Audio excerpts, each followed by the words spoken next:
Sincères salutations à tous, c'est Robert Mars pour un nouvel épisode de Gloire à Poulpi.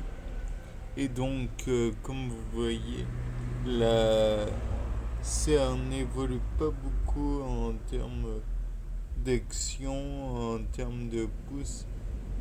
Néanmoins, je tenais à dire que bien que la serre ne bouge pas, qu'il n'y a pas beaucoup de nouvelles pousses, il y a naturellement les trois petites qui sont là, les deux grandes qui sont là, peu importe.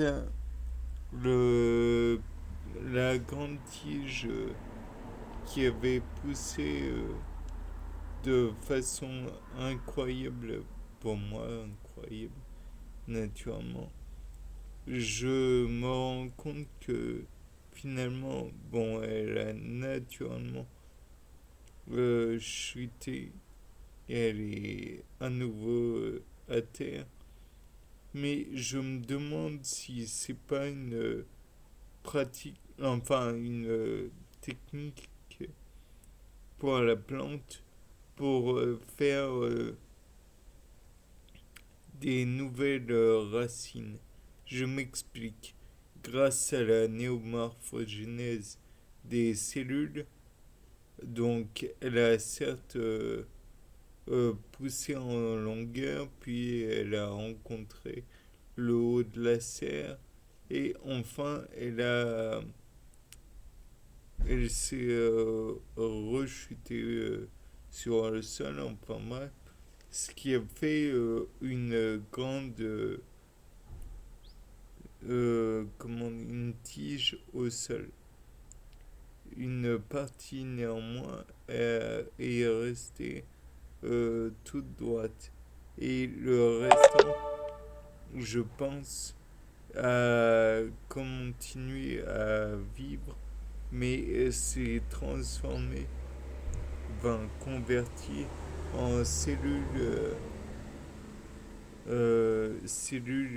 racinaires. Et donc, j'imagine, fort bien du moins,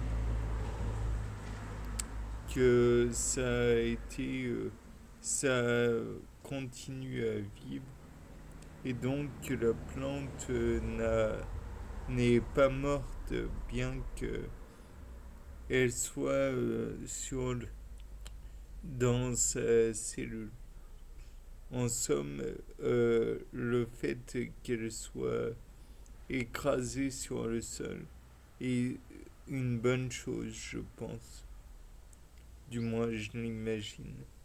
De plus, donc naturellement, on verra qu'il y a une case là où il y a toute une zone euh, dépourvue de champignons, ou ce que j'imagine être des champignons. Mais on voit au centre qu'il n'y a rien du tout. Peut-être est-ce une méthode de croissance des plantes, à savoir euh, permettre le développement fongique autour pour empêcher que ceux-ci prennent que les autres plantes prennent la capacité de croître. Et au centre, il doit y avoir un noyau, une graine que j'ai plantée et qui est en train de se développer, mais en sous-sol. Donc là, après, je ne sais pas. À voir. Les noyaux restent.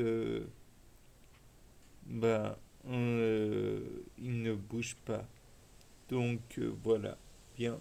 C'était Robert Mars pour un nouveau Gloire à Poulpi. Au revoir.